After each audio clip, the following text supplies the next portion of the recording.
He was sent to talk, not to save lives. But when negotiator Ren Talon stepped aboard a dying alien ship, he found more than just a survivor.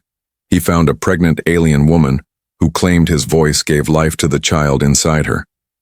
Now, with hostile forces closing in and a mysterious unborn child awakening ancient powers, Ren must decide: walk away, or defend a life he never meant to create. What happens when peace speaks louder than war, and a cradle becomes humanity's only shield? If you're new here, then please subscribe this channel and show thumbs up by liking the video. Now let's move to this wonderful story. Ren Talon stood at the edge of the docking bridge, staring at the old alien vessel floating in silence. The emergency lights blinked red above his head, casting long shadows on the metal walls. Behind him, the Earth Alliance ship waited, quiet and distant like a guardian unwilling to cross into unknown space. The voice in his earpiece buzzed to life. "Stay calm, Talon," said Command. "This is a negotiation, not a rescue. Gather information and report back. Do not engage." Ran didn't answer. He stepped forward, his boots clicking against the cold floor of the tunnel. The door ahead hissed open, revealing the inside of the alien ship. The air was thick, dusty, and smelled of rust and something old. Wires hung from the ceiling like broken veins. The metal walls were scratched, not by tools, but by something desperate. Something that had tried to claw its way out. He moved carefully, one hand on the translator device, the other near his sidearm. The ship's corridors twisted, in strange curves. It felt less like a machine and more like a living thing that had been wounded. 3 days ago, Earth Command picked up a weak signal. It wasn't in any known language, but the message had been translated as best as possible. Just 6 words. "Help me. They want to kill it." Nobody knew who sent it. Nobody wanted war. So they sent Ren Talon, the best voice in the fleet. He had talked down rebel leaders, diffused riots with words alone, and convinced pirates to surrender without a single shot fired. But as he walked deeper into the flickering dark of the ship, he felt that this was different. He turned a corner and stepped into a wide chamber. Lights flickered above. Panels blinked red and blue with strange symbols. On the floor, half covered by a thin silver blanket, was someone, or something, or it was a woman, or close to one. Her skin was pale violet, glowing softly like moonlight. Her long hair spilled around her like strands of silver. She looked too still. Reen's breath caught. He raised both hands quickly and dropped his weapon. "Don't move," he said softly. "I'm here to help. I'm not here to harm you." The translator buzzed. Her eyes opened slowly. They were bright violet, wide with fear. She tried to speak, but only a whisper came. "You came." She said, "I heard you. Your voice reached me." Reen moved closer, kneeling beside her. She was shaking. Thin lines of dried blood marked her arms. He opened his emergency pack and placed an oxygen patch on her mouth. She breathed slowly, and some color returned to her cheeks. "What's your name?" he asked gently. "Lasari," she whispered. "I'm Ren. I came from Earth. We got your message. What happened to you?" Her hand moved to her stomach. That's when Ren saw it. She was pregnant. Very pregnant. He blinked, unsure how to react. Her voice trembled. "They wanted to destroy the child. I ran. The ship broke. I hid." He tapped his earpiece. "Command, this is Talon. I found a survivor. Female, alien, injured, pregnant." A pause. Then Command responded. "Do you require extraction?" Reen looked at her again. Her skin was cold, but her arms cradled her belly like a shield. Her fear was real. Her pain was real. And the way she looked at him, it wasn't just fear. It was hope. "Negative," Ren said. "Requesting medical support only." "I'm staying. With her." "Copy that. Drone dispatched. Keep the channel open." Reen handed her water from his pack. She took a sip and then leaned back. He could see her pain, the effort it took just to speak. "You said something about my voice," he said. She nodded. "Your message. It reached my people. They ignored it. But I listened. Your voice had warmth. Your words gave me light. My kind, we do not create life through touch. We create it through connection, through sound, emotion, intention. Rain stared at her. Are you saying, I'm the father? She nodded again, barely. But I've never met you. Not in body, she said, but in spirit. We heard you. Your words carried life. They awakened something inside me. Ren sat back, stunned. It didn't make sense. Humans didn't work that way. But her voice, her face, it wasn't lying. And something deep inside him, something unexplainable, told him it was possible. The ship rumbled suddenly, a deep sound like something distant approaching. Lissari's eyes went wide. They found us, she said. Rain stood fast, grabbing his weapon. Who? My people. The Vorthi. They believe this child is unnatural. They will erase us both. Rain ran to the control panel. Most systems were broken, but one scan flashed to life. A large vessel was closing in, armed and fast. He looked back at Lissari, lying helpless on the floor, guarding a life that shouldn't exist. Rain wasn't sent to be a hero. He was sent to speak, to observe, to report. But now, there was no room for words. He returned to her side and whispered, I won't let them harm you.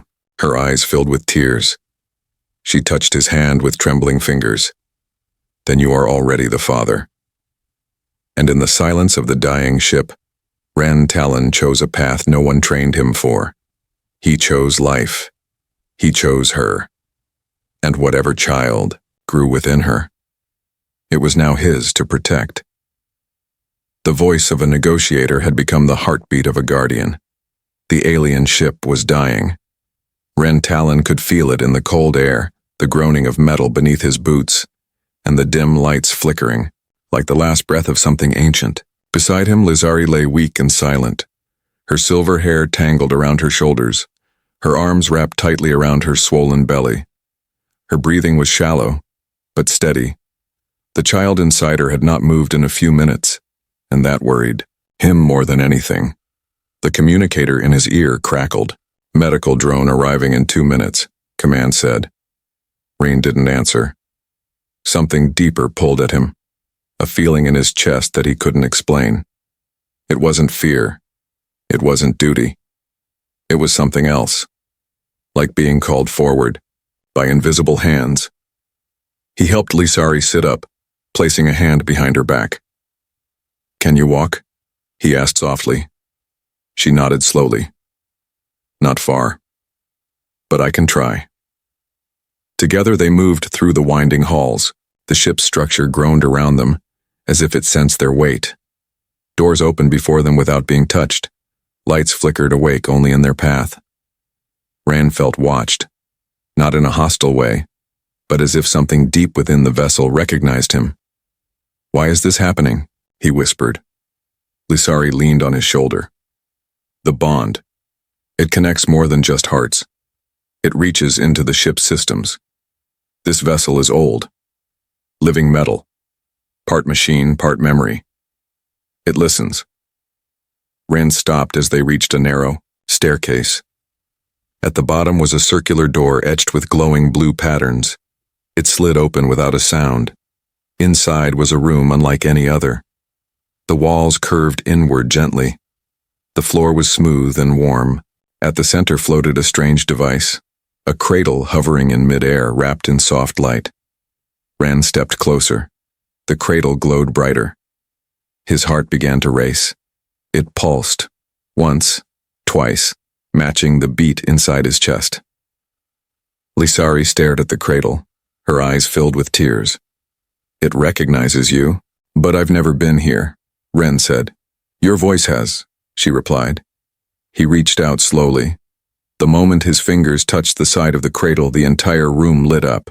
Symbols floated in the air above it, unreadable, but beautiful. They moved like soft waves in a gentle sea. The cradle hummed and a faint warmth flowed into Ren's hand, spreading through his arm and into his body. This is alive, he said. Lisari nodded. Our cradles are born from memory. They awaken only for the true bond. They respond to energy, to truth, to intent. Reen looked at her. So this child is truly mine? She didn't answer with words. She placed her hand over his heart.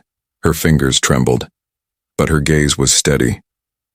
Ren didn't know how, but something inside him changed. Something real. His voice, once meant for peace, had sparked life. Suddenly, the room trembled, not from the ship's failing structure, but from outside. The walls shook, the lights dimmed again. Ren tapped the cradle and backed away. The door behind them slammed shut. They're here, Lisari said. The Vorthi. Reen's hand moved to his sidearm. They're early. The drone isn't even here yet. They come fast when they fear, she said. And they fear this child. He moved to the side panel. It was old and cracked, but still working. He pressed a few buttons. A screen lit up showing a scan of the ship's exterior. A large vessel hovered nearby, sleek, black, and armed. The same kind of ship Lisari had described. A purifier class. They didn't come to talk. Boarding pods, Ren whispered. They'll be inside in minutes. Lisari leaned heavily against the wall. We have no weapons. Then we use the ship. He ran his fingers across the panel. Parts of it responded to his touch. Not all of it made sense, but something deep in the ship's code recognized him. Maybe it was the bond. Maybe it was the child. But the ship didn't resist. He activated interior locks, closed off passageways, and redirected power to the lower levels. He wasn't sure what he was doing, but the ship helped him, one step at a time. Can you stand? He asked Lisari. Yes, she whispered, but we must move carefully. He helped her up. They left the cradle room and entered a narrow hallway. The ship felt different now. It was no longer silent. It hummed gently as if awake. The doors ahead opened without touch. Lights guided them forward. The ship is alive, Ren said. Because the child is alive, Lisari replied, and it is connected to you. They reached a larger chamber. It looked like an old control room. Ren guided Lisari to sit, near a wall. He moved quickly to the main console. Screens blinked on. Most were broken, but one showed the internal layout. Red dots appeared. Boarding teams. They're inside, he said, and they're heading this way. Lisari closed her eyes. They will not stop. Ren looked at her. He was trained to speak, to negotiate. But now, words wouldn't be enough. He took a deep breath and prepared for a fight he didn't understand. Not for politics, not for duty, but for something new, something pure. A sound echoed through the hall. Footsteps, metal against metal. Then silence. The door in front of him hissed. Ren raised his weapon, breath held, but nothing came through. Then, the lights dimmed, again, and a strange glow rose from behind him. He turned. Lisari's body was wrapped in a soft violet light. It pulsed around her like a gentle storm. Her hands glowed where they touched her belly. The energy spread to the floor, to the walls, to the control panel. What's happening? Ren asked. The child is waking, she said. It senses danger, the ship responded. Panels locked, lights changed. Systems that had been dead flickered back to life. Ren turned to the screen. The red dots, gone. They're gone, he whispered. The child rejected them, she said. They entered with hate. The bond protects us. Ren dropped to his knees, eyes wide. The ship, this child. It was more than any science could explain. It was alive, aware, protective. Outside, the purifier ship hovered, but it didn't move closer. Ren knew now. They were afraid. He turned to Lisari. We're not safe yet, but we have time, and we have something stronger than weapons. She looked at him with tired eyes and whispered, Yes, we have the voice that started it all. And Ran Talon, once a man of words, now stood in a ship awakened by life itself, ready to protect the child who heard him before she was even born. The silence that followed the glow was heavy, thick like mist after a storm. Ran Talon stood, still in the control chamber, eyes locked on the screen where red signals had vanished just seconds ago. It made no sense. Boarding soldiers had entered the ship, but now they were simply gone. No alerts, no signs of combat. Just nothing. Behind him, Lissari leaned against the wall, pale and shaking, her hands resting on her stomach. Her eyes were closed, but her breathing had changed. It was faster now, shallow and urgent. Reen turned quickly and knelt beside her. "What's wrong?" "It's the child," she whispered. "It feels the threat. It's reacting. Too soon." "You mean labor," she breathed, "has started." Panic surged through Ren's chest. He had no training for this. He had studied alien languages, not alien births. He looked around the chamber. No medical supplies. No clean surface. No help. He tapped his communicator again, but it gave only static. The purifier ship was jamming all signals. They were alone, Lissari's, body tensed as another contraction hit. She cried out softly and the walls responded again. A low hum filled the chamber. Small lights pulsed in time with her breath, glowing brighter with every wave of pain. Ren stood and paced for a moment. He felt useless, powerless.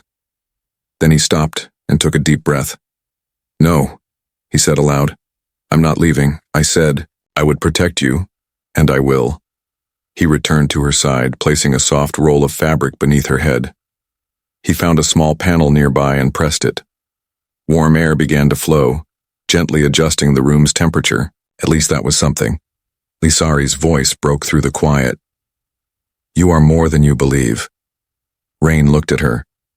"I don't feel like it." "You speak with your heart," she said. "Your words carry meaning beyond sound."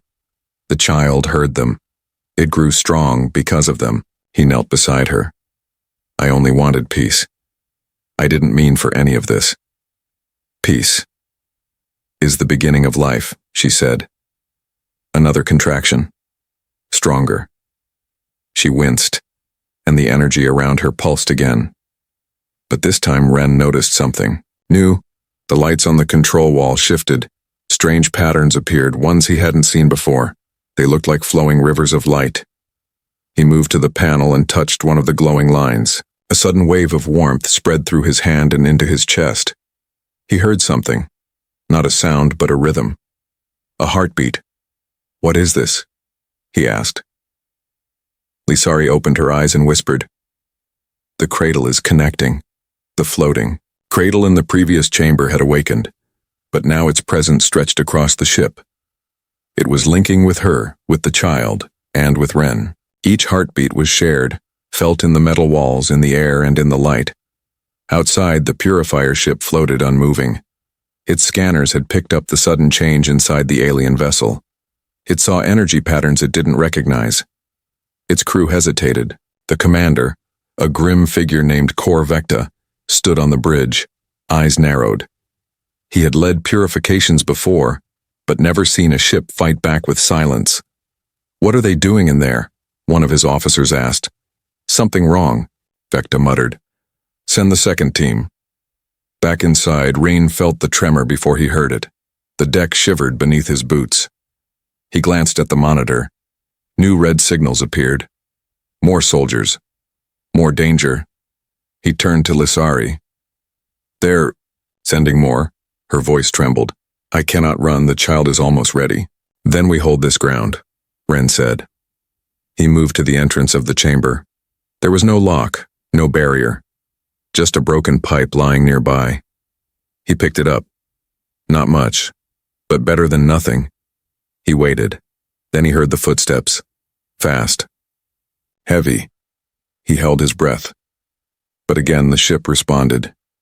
This time the hum rose higher. A soft glow covered the door, like a membrane of light. Reen stepped back. On the other side, the soldiers paused. A flash. Then silence. Reen opened the door slowly. No one was there, only the echo of retreating energy. He stepped out into the hallway. The walls were warm, the air shimmered faintly. And, along the floor he saw no bodies, only faint marks burned into the metal like footprints made of fire. He returned to Lissari. She was glowing again. Her skin shimmered softly. Her breath was slow, her body still. And the child inside her, now close to entering the world, was breathing too. Not with lungs, not yet, but with power, with presence. The child is defending us, Ran said in awe. Yes, she whispered, but it cannot hold for long. Rain moved closer. What can I do? Be with me, she said. Hold the bond, speak with your truth. He knelt and took her hand. It was cold, fragile. But when their fingers touched, the room shifted again. Lights flowed around them in slow circles. The hum deepened, and Ren felt something inside him open. He didn't speak words. He simply breathed. With her, the child felt it, and the ship answered. Far above, the purifier vessel recorded strange readings, life signals multiplying, frequencies it had never seen before. Commander Vecta frowned. The target is changing, he said. His officer replied. Should we strike now? Vecta stared at the screen. No, not yet. We wait. We observe. If we strike now, we may lose everything. Deep inside the alien ship, Ren held Lissari's hand as she cried out again. The final contractions had begun. He whispered to her, not orders, not questions, just words from his soul. You are not alone, he said. I will stay. I will fight. I will speak for you and for the life inside you. Lissari smiled, tears in her eyes, and the child moved. It was ready, and the breath of the unborn filled the room with light. The walls of the alien ship groaned again, but this time the sound felt different. It was not the cry of something breaking, it was the voice of something alive. The glow inside the chamber softened to a warm silver as Ren Talon held Lissari's hand, her body trembling as the birth neared its final moment. Outside, the purifier ship remained silent, but its weapons were still charged. Danger hovered like a shadow at the door, yet something inside the ship had changed. Lissari's breath was quick.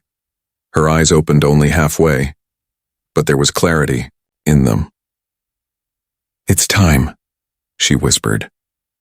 Ren nodded, though fear still pressed against his chest. He wasn't a doctor, wasn't trained for this, but the ship seemed to guide him. Panels around the room blinked softly. Light moved along the ceiling like starlight flowing through veins. The floor beneath them warmed. The entire ship had become something new. Not a machine of war, but a place of birth. He supported Lissari as her final cries echoed through the chamber. The lights pulsed with each sound, each push. And then suddenly silence. Then a soft high sound broke the stillness. A cry. Not loud, not harsh, but deep and filled with something pure. The child had arrived. Rain knelt with wide eyes as the cradle from the first chamber rolled into view as if summoned. He didn't touch it. The ship had moved it.